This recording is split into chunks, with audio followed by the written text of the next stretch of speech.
Professor Krill Bright Eyes adjusted his crystalline spectacles for the 15th time in the past minute, his forearms simultaneously straightening his teaching robes, organizing his data tablets, and drumming nervously on his desk.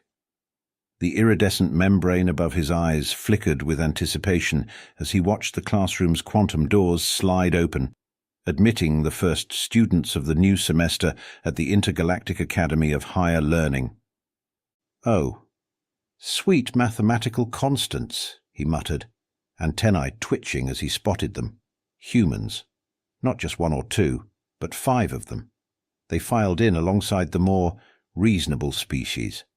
3 centaurians with their flowing tentacles, a couple of Rigelian gas forms in their containment suits, and a handful of proper crystalline beings like himself. The humans seemed quiet enough, he supposed. They settled into their seats with practiced efficiency, chatting softly among themselves. One of them, a female with striking red head fibers she called hair, even smiled at him. Krilx felt his outer shell vibrate with unease. He'd heard stories about these Deathworlders. He cleared his throat crystals, the sound ringing like wind chimes in a hurricane. "Welcome to Advanced Theoretical Mathematics and Practical Applications, Class 447X. I am Professor Krill Bright Eyes, and I will be your instructor this semester." The class responded with various signs of acknowledgement. The Centaurians rippled their tentacles in traditional greeting. The Rigelians pulsed their containment suits with respectful bioluminescence, and the humans, they just nodded and pulled out their archaic notebooks and pencils. How quaint. They still used physical matter to record information. "Now," Krilix continued, gaining confidence as he moved into familiar territory, "our first unit will cover the practical applications of 7-dimensional orbital mechanics in relation to—" He paused, noting with surprise that the humans were actually taking detailed notes. Their reputation for being aggressive puzzle solvers preceded them, but he hadn't expected such focus. One of the humans, a male with dark skin and impossibly white teeth, raised his hand. "Professor, will we be working with real-world examples?" "Ah, yes, of course," Krilix responded, pleased by the apparent enthusiasm. "We'll be using actual planetary systems and—" "Excellent!" The human's grin widened, and he exchanged glances with his companions that made Krillix's crystalline structure vibrate with inexplicable unease. "Will we be choosing our own examples?" "Within reason," Krilix replied cautiously, noting how all 5 humans suddenly sat straighter, their eyes gleaming with an intensity that reminded him of predatory crystal crackers from his homeworld. "But first, let us review the fundamental principles of—" As he turned to the quantum display board, Krilix couldn't shake the feeling that he'd somehow already lost control of his classroom. Behind him, he heard the soft scratch of pencils on paper and the barely audible whispers of the humans planning something. But they were just students, he reassured himself. What trouble could they possibly cause in a simple mathematics class? Poor, naive Professor Krilix. He had no idea what he was about to witness. Professor Krilix projected a holographic star system into the center of the classroom, his crystalline fingers dancing through the controls with practiced ease. "Today's challenge," he announced cheerfully, "involves calculating optimal orbital trajectories for multiple bodies in a complex gravitational field." The star system sparkled with 7 planets of varying sizes, 23 moons, and an asteroid belt that glittered like scattered diamonds. "You will work in groups of 4, he continued, to determine the most efficient paths for cargo vessels traveling between any 3 bodies in this system. Please account for fuel consumption, time dilation, and gravitational assists." The human's hands shot up so fast that several Centaurians recoiled in alarm, their tentacles curling protectively around their bodies. "Yes?" Krilix acknowledged the red-haired human female from earlier. "Professor," she said, smiling sweetly, "could we choose our own groups?" I suppose that would be acceptable, he replied, watching in fascination as the humans immediately began executing what appeared to be a pre-planned seating arrangement. Within 30 seconds, each human had positioned themselves at separate tables, surrounded by a mix of other species. The dark-skinned human, who had introduced himself as Marcus, was already speaking in low, intense tones to a bewildered Rigelian and 2 crystalline students. "Okay, listen up," Marcus whispered, though Krillix's sensitive crystal structure could still detect his words. "If we treat these cargo vessels as potential kinetic strike platforms—" At another table, the red-haired human, Sarah, was gesturing enthusiastically at the holographic asteroid belt. "See? These rocks aren't obstacles. They're cover. And if we calculate the gravitational slingshot effect just right—" Professor Krillix's antennae twitched as unfamiliar terms began floating around the classroom. Tactical positioning, fleet formations, defensive screens, and most worryingly, acceptable collateral damage calculations. A Centaurian student raised all 7 of its tentacles in confusion. "Excuse me, human James, but why are you referring to our cargo vessel's orbital path as a— what did you call it? Attack vector?" "Oh," James laughed nervously. "It's just human mathematical terminology. You know how we love our colorful metaphors. Now, about these fuel calculations, if we wanted to accelerate a 10,000-ton mass to approximately 0.1 c. The remaining 2 humans, twins named Amy and Alex, had somehow turned their orbital mechanics calculations into what they called a strategic simulation, complete with small holographic ships they'd programmed into the display. Their Rigelian groupmate was bouncing excitedly in their containment suit as they explained something about maximum impact trajectories. Professor Krillix felt his crystalline structure vibrating with increasing concern as he moved between the groups. The mathematics was impeccable, perfect even. But something about the way the humans kept referring to payload delivery systems and overwhelming force calculations made his teaching crystals ache. "Remember," he called out weakly, "this is just a cargo shipping problem." "Of course, Professor," 5 human voices chorused back in perfect unison, their innocent smiles doing nothing to ease his growing apprehension. Around them, their alien classmates were becoming increasingly animated, asking questions about tactical applications of gravitational physics and maximum velocity impact scenarios.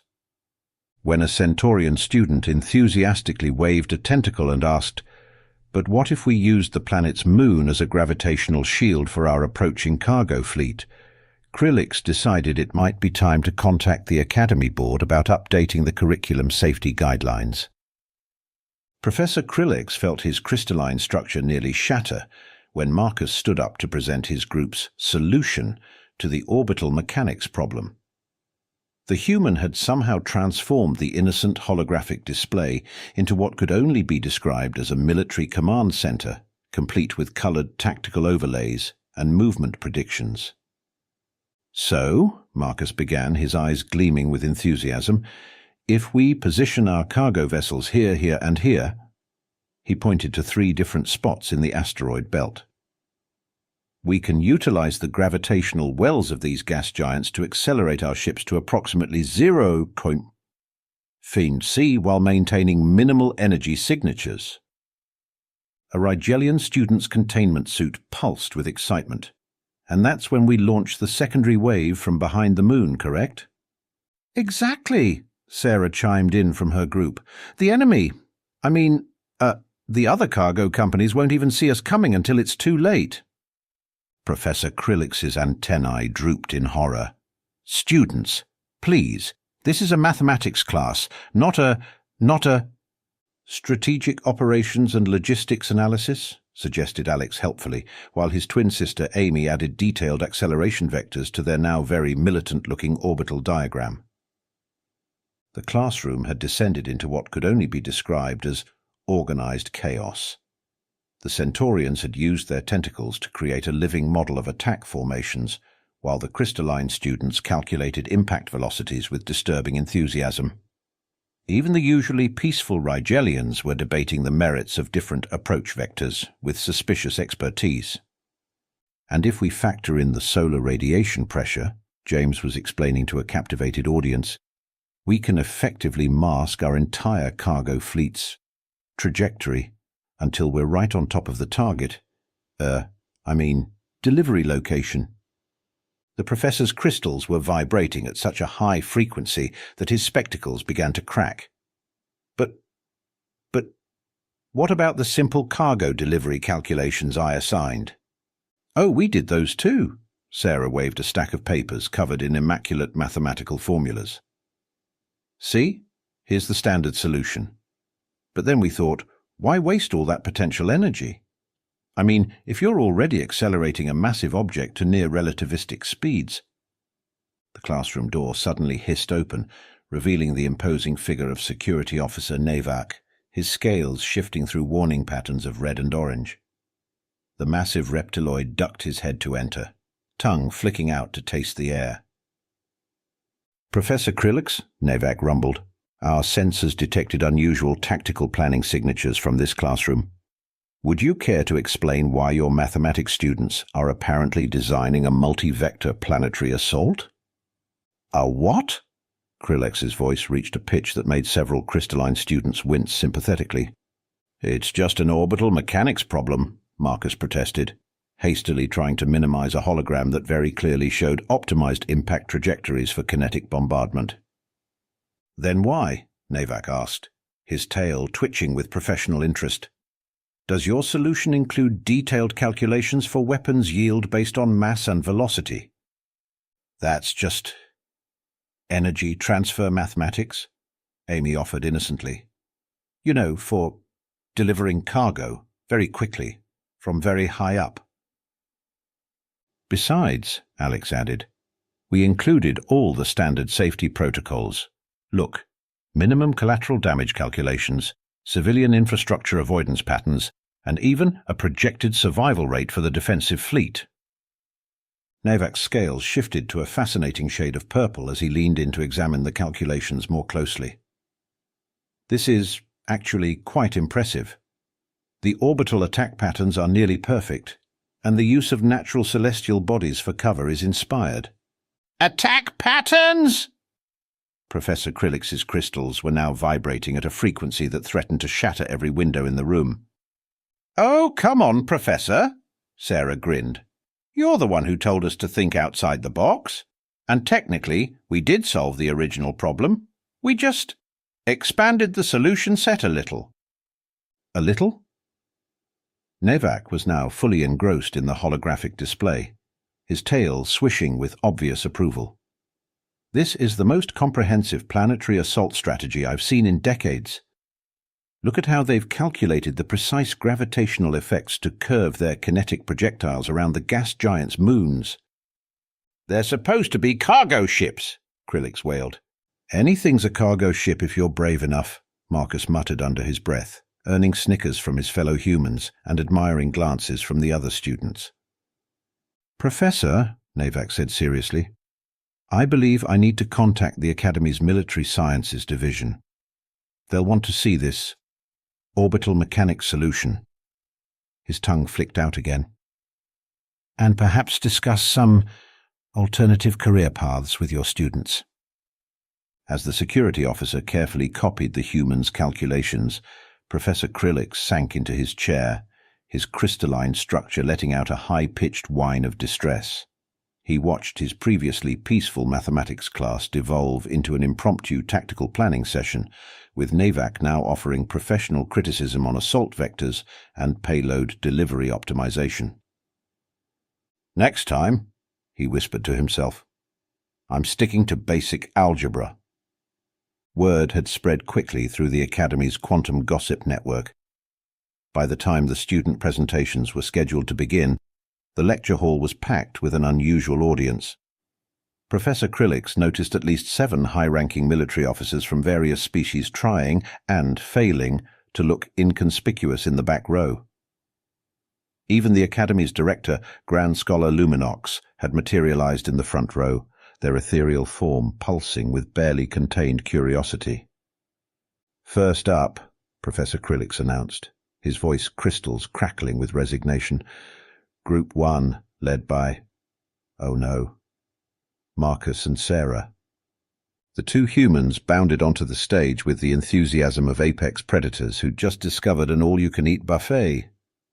Their Centaurian and Rigelian teammates followed, tentacles and containment suits practically vibrating with excitement. "Thank you, Professor," Marcus beamed, activating the holographic display. "Today, we're proud to present our solution to the orbital mechanics problem, which we've titled Operation Falling Star, a mathematical analysis of efficient mass transportation through contested space." A collective intake of breath, or equivalent respiratory functions, swept through the audience as the first slide appeared. Sarah gestured at the intricate three-dimensional display with professional precision. "As you can see," she explained, "by utilizing the gravitational wells of these three gas giants in conjunction with the asteroid belt's natural cover, we can achieve optimal approach vectors for our cargo vessels." From the back of the room, a Draconid military officer's scales lit up with interest. "Those approach vectors, they're practically undetectable until final approach." "Exactly," Marcus grinned. "Now, watch what happens when we factor in the solar wind interference patterns and the electromagnetic shadow of the third moon." The Centaurian team member enthusiastically waved its tentacles through the hologram, creating ripple effects. "And here's where we calculated the maximum payload delivery efficiency. Notice how the gravitational slingshot effect multiplies our kinetic energy by a factor of—" "Cargo delivery efficiency!" Professor Krillix interrupted desperately. "They mean cargo delivery!" Of course," Sarah nodded solemnly, while simultaneously displaying a simulation of what was very clearly a precision orbital strike on a planetary defense system. "Now, for the really exciting part, our mathematical proof for achieving maximum tier distribution coverage." The next group, led by the twins, Amy and Alex, couldn't even wait their turn. They jumped up, waving their calculations frantically. "But our solution achieves a 23% higher impact velocity," Alex protested. "Impact? Impact?" Professor Krillix's crystals were now vibrating at frequencies normally associated with seismic events. "This is a shipping logistics class." "Yes, but consider the efficiency of our mass driver calculations," Amy argued, completely ignoring her professor's distress. "By using the smaller moons as gravitational focusing lenses." The military observers in the back were now taking furious notes. A hive-mind collective representative was literally buzzing with excitement, its drone bodies dancing in formation that suspiciously mimicked the orbital patterns being displayed. "Impossible," declared a Rigelian student from Group 3. "Your trajectory calculations don't account for point defense systems." "Ah, but they do," James from Group 4 leaped up. "Look at these scatter patterns we developed. By using modified Fibonacci sequences to distribute our cargo pods." The lecture hall erupted into passionate mathematical debate. The Centaurians were arguing with the crystalline students about optimal attack geometries, while the Rigelians had formed floating discussion groups about shield penetration theorems. In the back, the military officers had abandoned all pretense of subtlety and were openly recording everything. "And that's not even considering the psychological impact," Marcus continued enthusiastically. "I mean, imagine you're just sitting there, minding your own business, when suddenly multiple cargo ships emerge from behind your own moon, having used its gravity well to accelerate to 0.3 c. The sheer elegance of the mathematics," Grand Scholar Luminox exclaimed, their ethereal form glowing with admiration. "The way they've integrated multidimensional calculus with practical applications of kinetic energy delivery systems." But, Professor Krillix stuttered, "they've turned a simple orbital mechanics problem into the most comprehensive planetary assault strategy I've ever seen," boomed a new voice. Admiral Steelclaw of the Galactic Defense Force had apparently decided to drop all pretense and was now striding down the center aisle, his cybernetic eye whirring as it recorded every detail of the presentations. "Tell me, humans," the Admiral rumbled, "have you considered applying these mathematical principles to larger-scale operations? Say, on a multi-system level?" 5 human faces lit up with expressions that made Professor Krillix want to dissolve his crystalline form and seep into the floor. "Well," Sarah said thoughtfully, "if you look at the galactic arm as one giant gravity well system—" "No!" Professor Krillix shrieked. "No more! This is still a mathematics class. We are not exploring the tactical applications of galactic-scale orbital mechanics." "Of course not, Professor," Marcus agreed smoothly, while simultaneously bringing up a new hologram that looked suspiciously like a strategic star map. "We're just exploring the pure mathematics of mass transport across gravitationally complex systems with multiple high-velocity objects that happen to be on precisely calculated collision courses." The Admiral's cybernetic eye was now recording so fast it was smoking slightly. "Professor Krillix," he said gravely, "I believe your students have just earned themselves an automatic pass, and possibly a classified security clearance." Professor Krillix sat before the Academy board, his crystal structure still occasionally emitting distressed pings. The entire board, 12 of the galaxy's most distinguished educators, leaned forward in various poses of fascination as he finished his report. "And that's how," he concluded wearily, "my orbital mechanics class accidentally designed 17 different planetary assault strategies, 3 new theories of gravitational warfare, and what the Admiral is now calling the most innovative approach to strategic stellar navigation since the invention of faster-than-light travel." Chancellor Void Whisper, a being of pure dark energy contained in an ornate administrative suit, cleared their throat with a sound like distant thunder.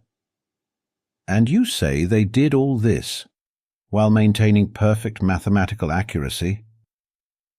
"That's the worst part," Krillix wailed. "Their calculations were flawless.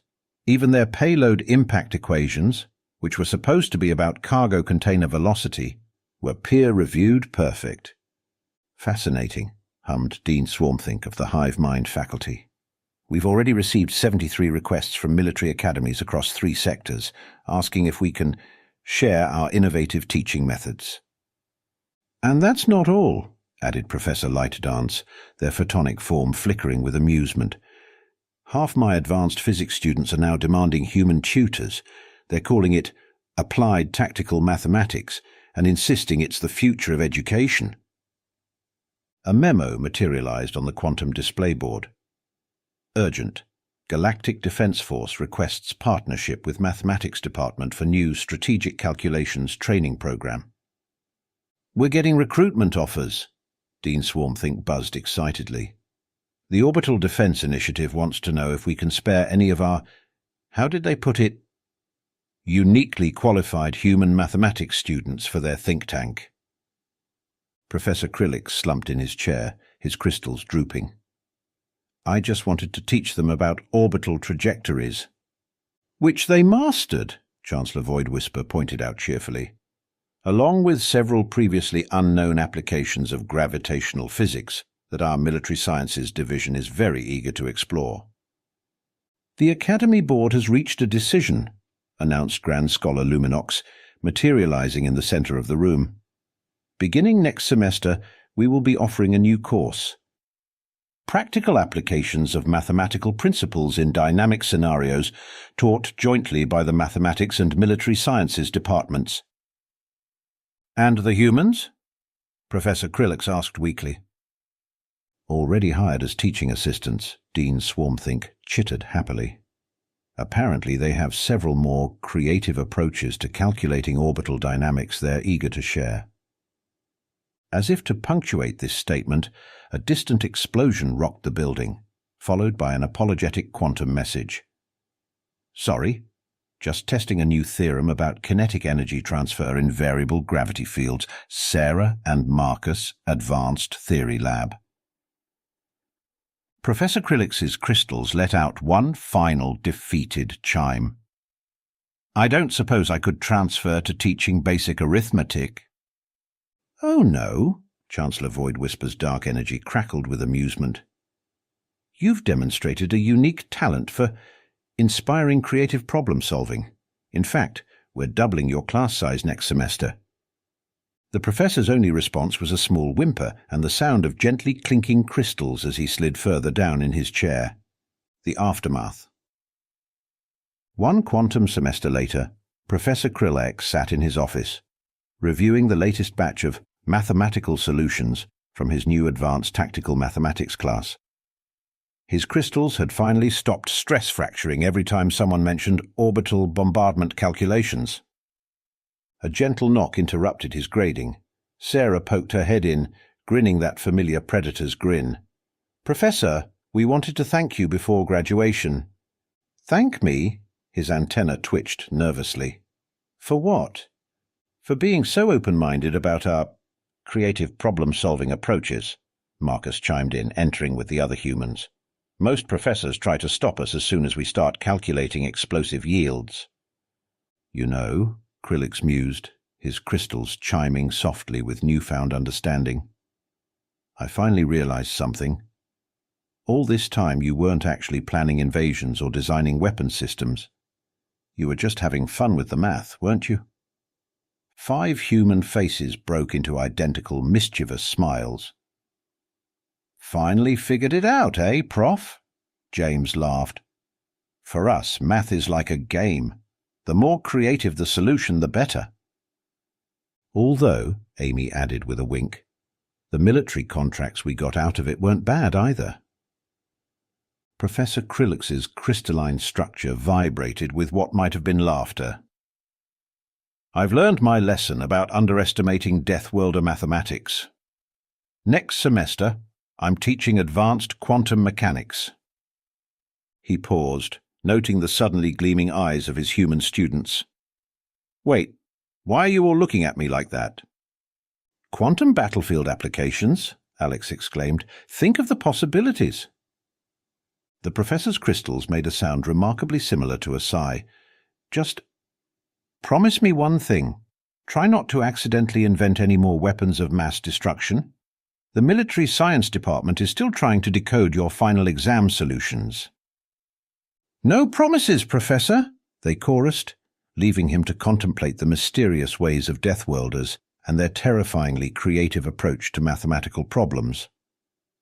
Some say you can still hear his crystals quietly chiming in distress whenever someone mentions practical applications in his classroom.